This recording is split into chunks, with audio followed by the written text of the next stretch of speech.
Olá, eu sou o Victor Fontana e esse é o seu Destaque ABC2, o lugar da sua confiança para encontrar informação sobre fé, ciência e o diálogo entre essas duas coisas.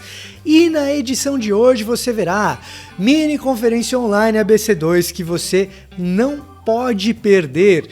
Tecnologia 5G pesquisada e desenvolvida por brasileiros. Os caninos, melhores amigos do homem, e o que eles podem nos ensinar a respeito do próprio ser humano. Células-tronco, a polêmica vai muito além da bioética. E para conversar conosco sobre catolicismo, Papa Francisco e a ciência, nós recebemos Márcio Campos. A edição de hoje está imperdível em cada detalhe. Se eu fosse você, ficava conosco até o fim e também já deixava o like e se inscrevia no canal, tá certo?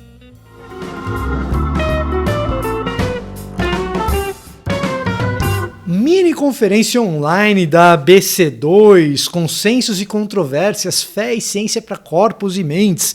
Se você acompanha o Destaque ABC2, você já sabe disso, do dia 24 a 26 de novembro, 19h30, nós temos a nossa mini conferência ABC2, com Gustavo Assi mediando tudo e palestrantes de peso, Vanessa Belmonte, Roberto Covolan, Tiago Pereira, Guilherme Carvalho, Paulo On, ou seja, negócio de altíssimo nível que você não pode perder, inclusive com acesso ao livro novo do Alistair McGrath com um preço especial. Então fica ligado porque vem coisa bacana para você. E se você nos seguir nas nossas redes sociais, Instagram, Twitter, Cristãos na Ciência, é só ir lá procurar.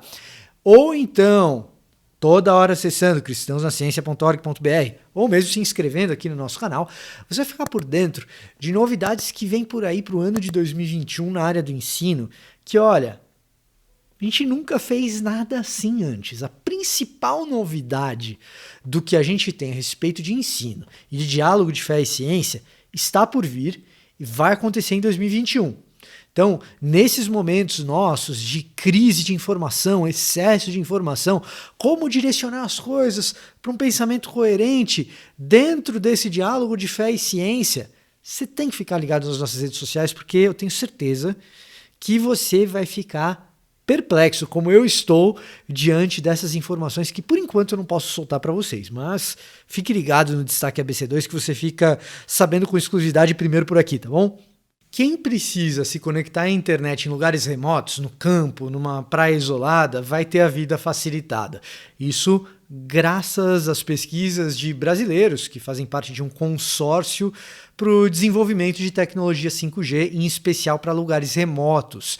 A gente está falando aqui de pesquisadores da USP, da UNB, da Inatel, em parceria com instituições da Finlândia, da Espanha, instituições europeias, que estão num projeto de desenvolvimento de tecnologia 5G, em especial para lugares de difícil acesso, como é o caso de uma boa parte do Brasil, que é rural.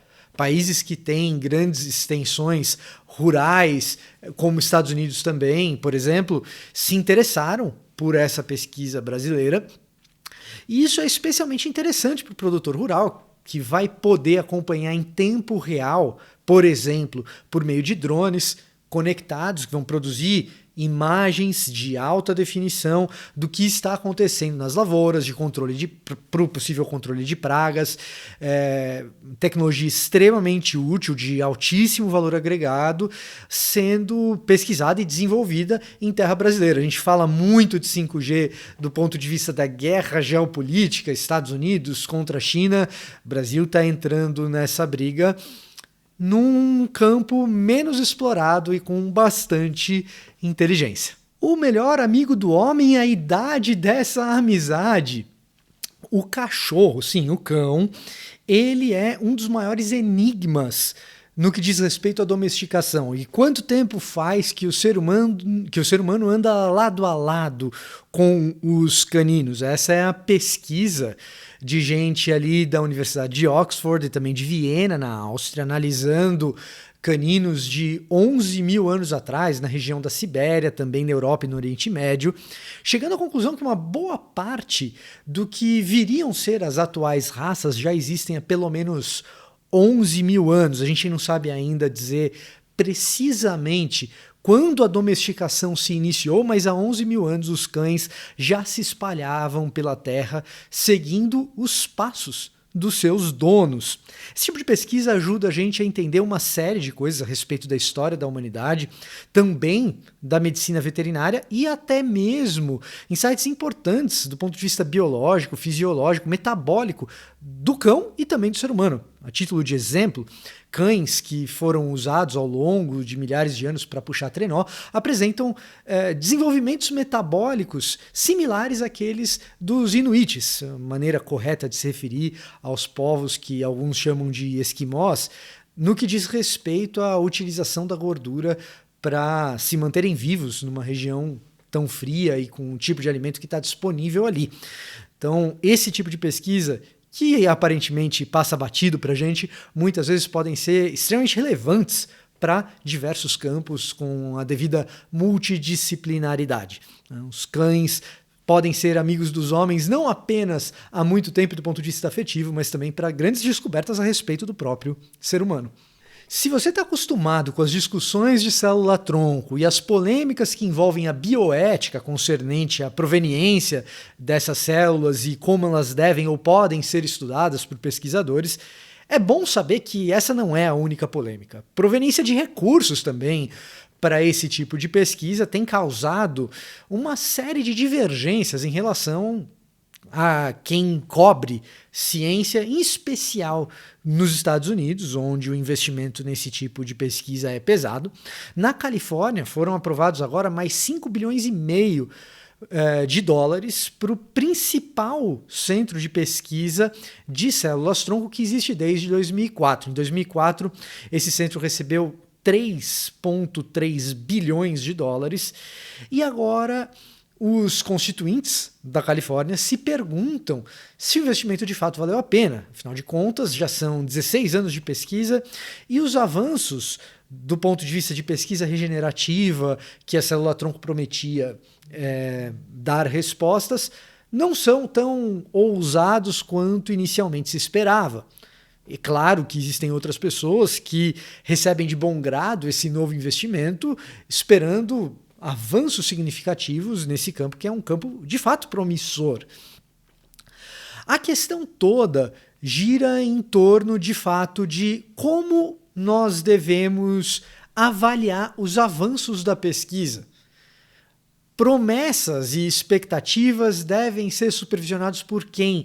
E quanto seria justo que os próprios pesquisadores deveriam receber como parte do seu salário, uma vez que eles foram atraídos para esses grandes centros por causa desses grandes investimentos? Quanto vem da iniciativa pública, quanto vem da iniciativa privada? Todas essas discussões agora, a célula-tronco está no epicentro. É epicentro dessas discussões, num momento em que boa parte dos gestores públicos no estado da Califórnia se pergunta se esse investimento não deveria ser feito para conter os avanços da pandemia. Então, temos aí mais uma discussão, além das discussões bioéticas, envolvendo a questão da célula-tronco. Questões orçamentárias são sempre polêmicas no que diz respeito à pesquisa científica, e tudo isso acaba envolvendo também a nossa discussão entre fé e ciência, porque é evidente que existem interesses também de quem exerce algum tipo de fé e já é contrário à pesquisa com célula-tronco de início. Para falar de relação entre fé e ciência, em especial do ponto de vista católico e do papado, nós recebemos Márcio Campos, que é especialista na área, colunista da Gazeta do Povo, e eu espero que você aproveite essa nossa entrevista.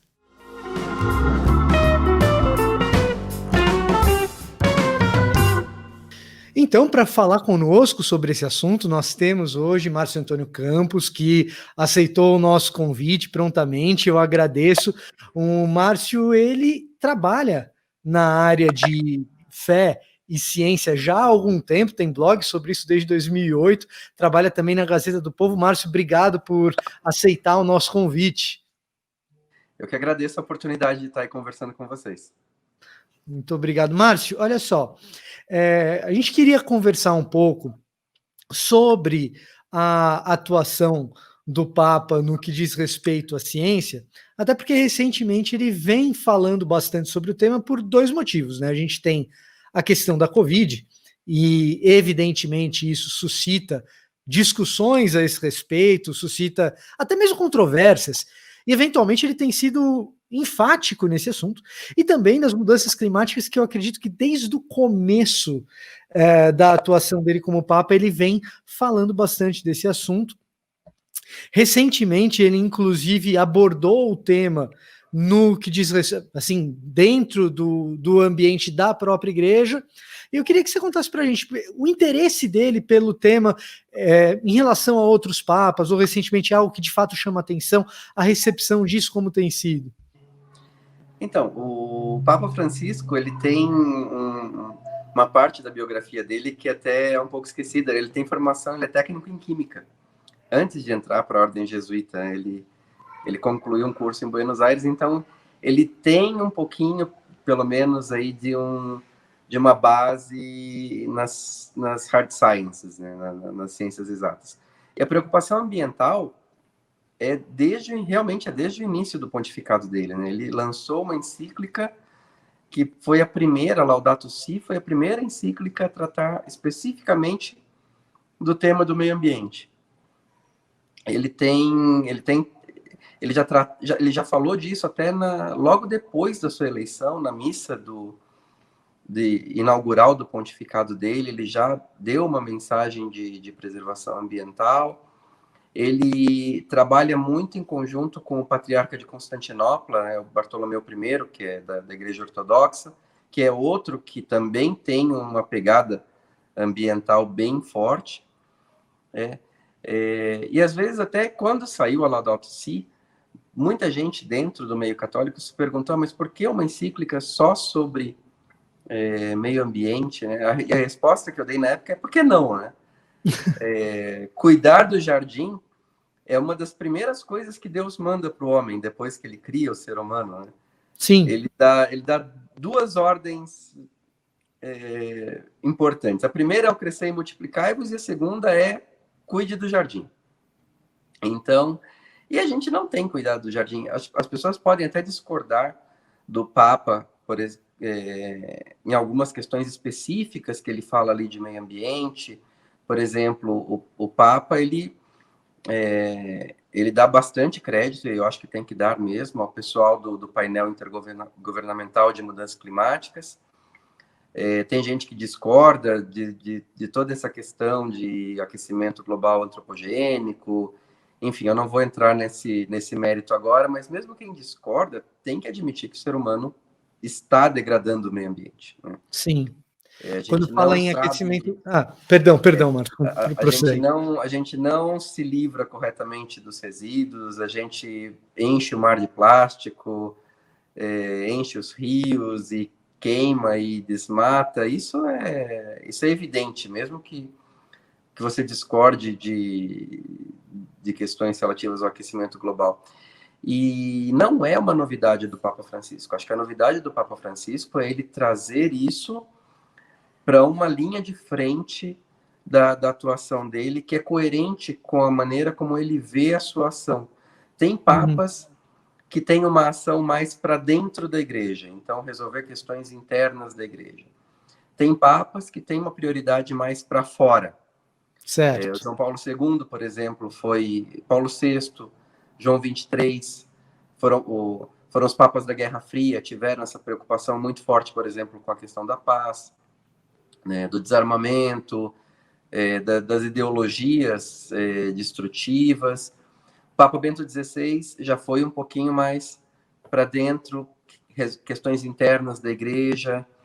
O Papa Francisco retoma essa coisa da igreja, que ele chama de igreja em saída. Então, não são os temas internos da igreja, são aqueles temas que interessam para a humanidade inteira. Então, a questão migratória hoje, a questão ambiental, o combate à pobreza, são eixos muito fortes do Papa Francisco.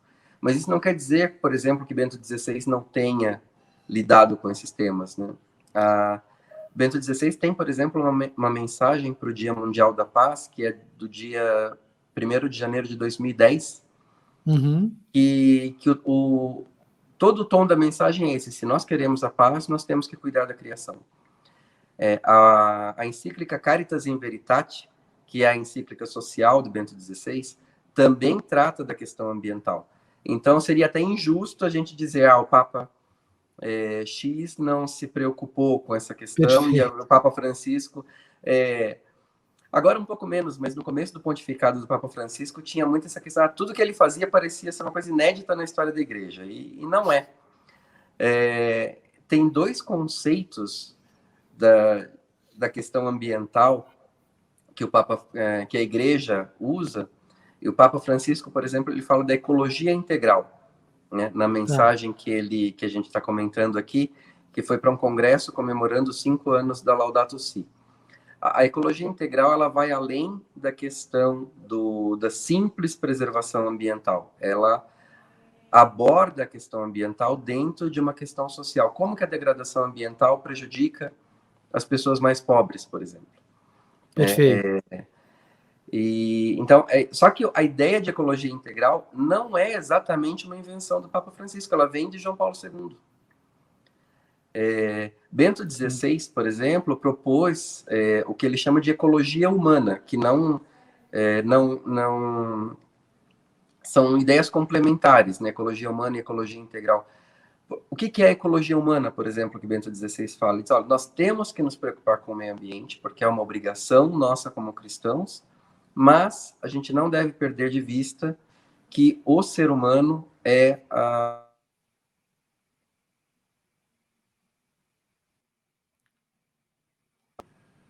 Eu perdi o seu áudio, Márcio. Pois tinha entrado uma ligação aqui, eu tive que recusar. Mas... Acontece. Então, acho que voltando então para a questão da ecologia integral e ecologia humana, né? Sim. Então, a ecologia integral que o Papa Francisco propõe, mas que, na verdade, já vem de João Paulo II, é tratar dos reflexos da degradação ambiental na sociedade, e o Papa Francisco fala especialmente dos problemas que a degradação ambiental traz para os mais pobres. Né? Perfeito. São os que menos têm acesso a meios de resolver os problemas da degradação ambiental. Os mais ricos mandam seu lixo para sabe Deus onde, né? Os mais pobres é que tem o lixo ali do lado de onde eles moram, né? Isso é apenas uma das situações que o Papa Francisco trata, mas é um conceito que vem do Papa João Paulo II. Certo. E aí o Bento XVI acrescenta o que ele chama de ecologia humana, que é a noção de que preservar o meio ambiente é importante, mas a gente não pode perder de vista que o ser humano é a prioridade. Né? Por quê? Porque a gente tem muito entre militantes ambientalistas essa ideia de que o ser humano é uma praga. Né? Entendi. David Attenborough, né, o documentarista britânico, que é excelente, por exemplo, ele fala, porque é o ser humano que destrói. Né? Então, qual é a solução? A solução é cada vez menos seres humanos. Né? Perfeito. E o Papa Francisco, ele defende a ecologia integral, mas ele também absorve esse pensamento do Bento XVI, da ecologia humana, por exemplo, quando ele fala na Laudato Si, que a gente não pode perder de vista essa questão do ser humano, porque o ser humano é quem destrói, mas também é o ser humano que acha a solução para os problemas. Perfeito. Então, nós não podemos desprezar o ser humano. De certa forma, quando ele estabelece um diálogo atento aos cientistas e à ciência, a produção científica ela é uma produção do ser humano por excelência, né? Então, o simples fato dele fazer essa aproximação também já revela um pouco disso, né? Sim, ninguém mais vai achar os problemas para a questão ambiental. Somos nós que temos que resolver. Então, não adianta ter ideologias que desprezam o ser humano, que colocam as florestas, o pinguim, os corais do Caribe acima do ser humano, porque isso não vai resolver. Perfeito. Do ponto de vista da recepção de tudo isso, eu percebi que você coloca uma certa injustiça no fato de atribuírem uma originalidade exacerbada ao Papa Francisco nessas questões ambientais, de ciência, imagino que também. Por outro lado, também pode soar injusto, pelo que eu estou te ouvindo, Márcio, as críticas ao Francisco que depositam nele uma ruptura muito exacerbada ou que ele estaria reinventando a roda, já que, no fim das contas, o que ele está fazendo é resgatando algumas coisas que já foram ditas e talvez, não sei, me corrija se eu estiver errado, talvez colocando alguma ênfase maior em alguns aspectos ou sendo mais direto em alguns assuntos. A ênfase do Papa Francisco na questão ambiental, sim, eu acho que é a novidade dele. Tá. Mas o tratamento da questão ambiental pela Igreja, não. Ele vem de Bento XVI, de João Paulo II, até de papas anteriores. E uma ideia que o Papa Francisco traz, e que é muito esquecida, e que ele também pega de João Paulo II, é uma ideia que está num dos capítulos da Laudato Si, e que ele também retoma nessa última encíclica que ele lançou mais recentemente sobre a fraternidade, que ele também fala um pouquinho de meio ambiente, né, na Fratelli Tutti, né?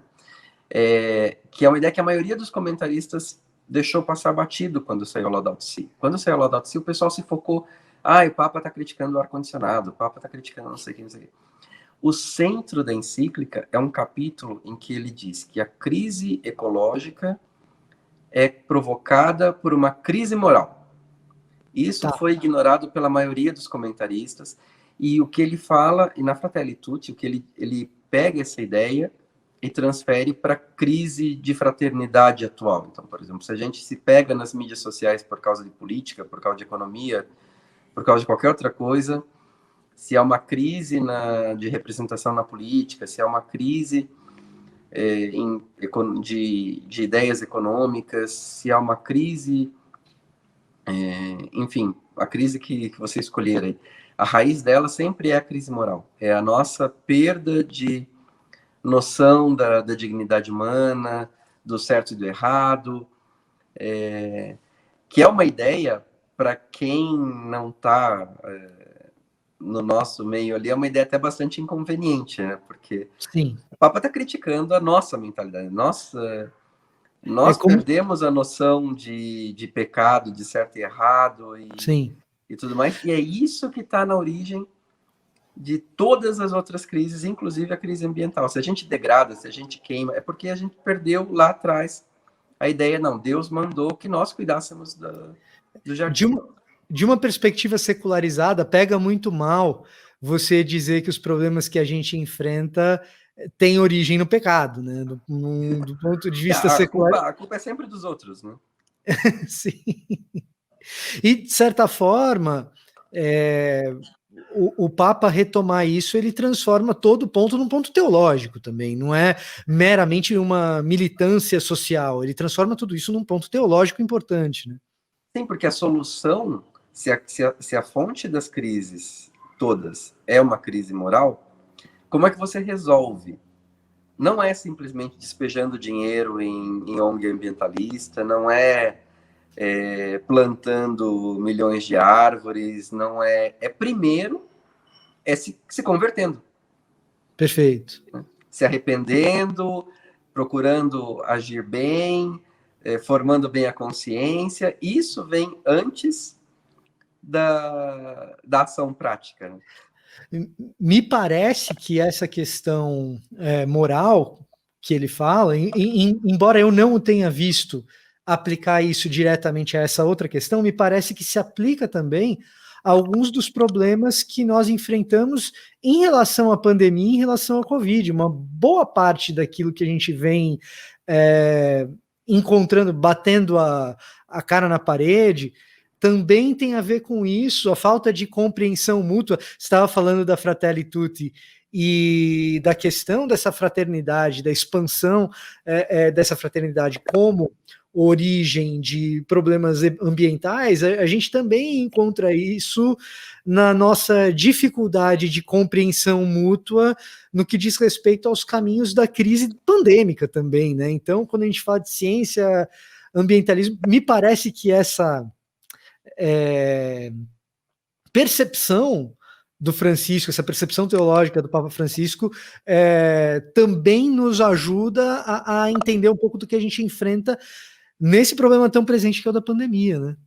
A própria origem do vírus, né, que ainda é uma questão bastante controversa, mas tem uma hipótese que deriva exatamente da questão ambiental, que é a proximidade do ser humano com espécies selvagens ali nos mercados chineses e tudo mais, mas que é uma consequência que também é uma coisa que acontece com o coronavírus, foi uma coisa de comoção mundial, mas é uma coisa que a gente vê acontecer em qualquer grande área urbana que vai se expandindo, vai invadindo habitats naturais de outras espécies, que aí começa a aparecer no quintal de casa um monte de bicho que a gente nunca tinha visto antes. Né?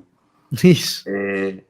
E nesse contato entre o ser humano e animais que eram selvagens, mas que agora estão cada vez mais no ambiente urbano, pode acontecer esse tipo de interação que potencializa uma doença, um vírus que só afetava determinados animais e aí pula para o ser humano e dá uma consequência completamente diferente. Né? Uma coisa do Papa Francisco, acho, na questão do enfrentamento da pandemia além dele não dar crédito a teorias conspiratórias, ele apoia completamente o esforço científico.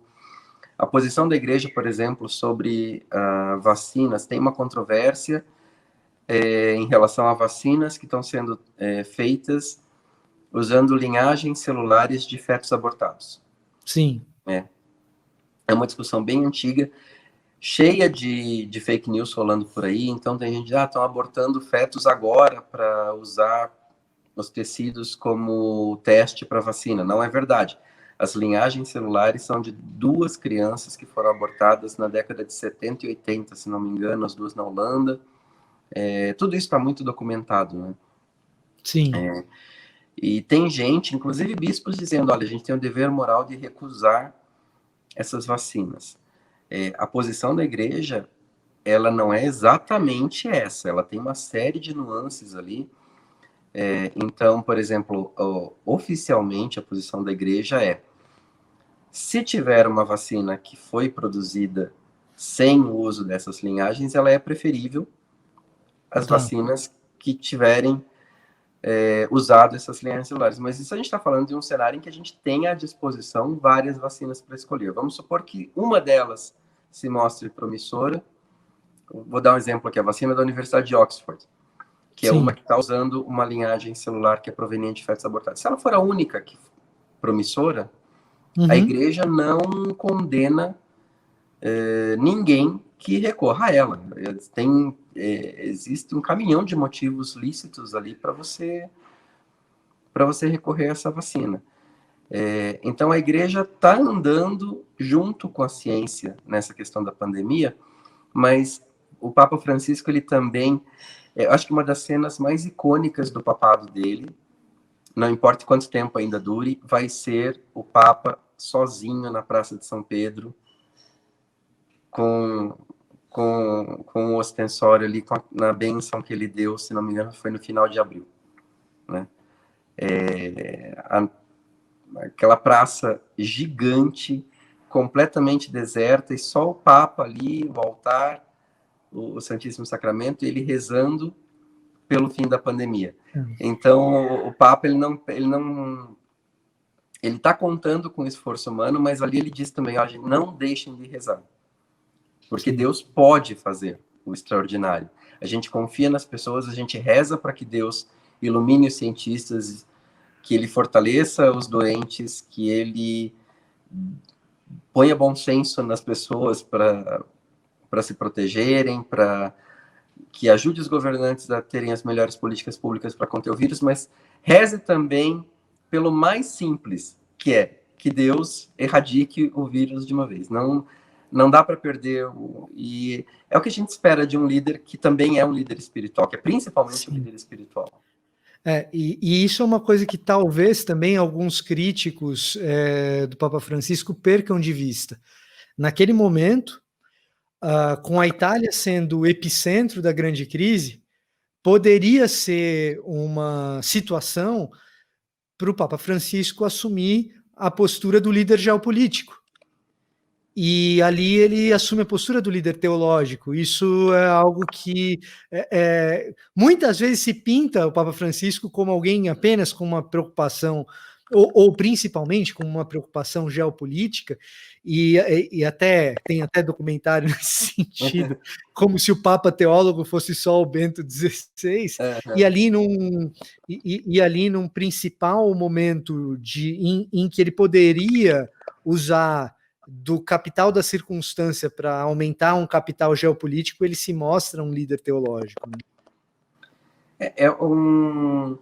Essa é uma crítica geral ao que se faz ao Papa, é enxergar tudo pela lente puramente secular. Então, todo movimento que o Papa faz, tem uma consequência geopolítica aqui, mas o Papa fundamentalmente é um líder religioso e ele é uma pessoa de uma fé bastante profunda.